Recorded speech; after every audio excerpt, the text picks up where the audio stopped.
పెద్దరపూడి అనే గ్రామంలో ఒక ఆచారం ఉంది.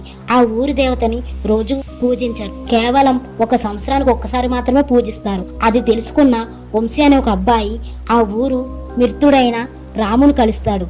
తాను కూడా ఈసారి జాతరకి నువ్వు తప్పకుండా రావాలి అని చెప్తాడు. వంశీ కూడా బయలుదేరి వస్తాడు. ఇద్దరు బస్ స్టాప్ దగ్గర కలుసుకుంటారు. ఇద్దరు నడిచి వస్తుంటే జాతర హడావిడి అంతా వినిపిస్తుంది. అంతేకాకుండా ఆత్మలు, దెయ్యాలు, ఘోష ఇదంతా వీళ్ళిద్దరికీ వినిపిస్తుంది.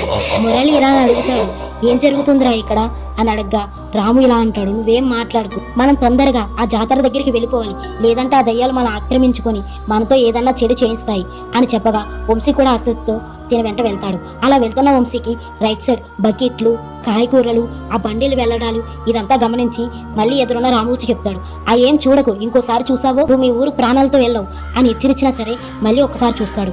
ఈసారి శబ్దాలు వినిపించిన తనకి ఆ దెయ్యాలు కనిపించడం మొదలయ్యాయి. అవన్నీ విచిత్రంగా చూస్తుంటే వంశీ చాలా భయపడి, అరే నేను చూసేశాను రా అని చెప్పగా ఇంకా రాము ఏం చేయలేక స్నేహితుని వదిలేలాక అలాగే వదిలేసి నడుచుకుంటూ ఊర్లోకి వెళ్ళిపోయాడు. కానీ తన మిత్రుణ్ణి దెయ్యాలు లాక్కెళ్ళిపోయి పీక్కుని తినేశాయి. మల్నాడు రోజు రాము ఊరందరినీ తీసుకురాగా అక్కడే ఊరు బయట దెయ్యాలు ఆత్మలన్నీ పీడించుకుని తన స్నేహితుడిని శరీరంలో ప్రతి అణువణువు చీల్చి మరీ చంపేసి అంత క్రూరమైన చావును చూడడం ఊరి జనాలకి ఇదే ఫస్ట్ టైం. ఇదంతా తెలిసిన ఊరి జనాలు ఇంకా బయట వాళ్ళు మన ఊరికి రావద్దు అని ఒక బోర్డు పెట్టారు.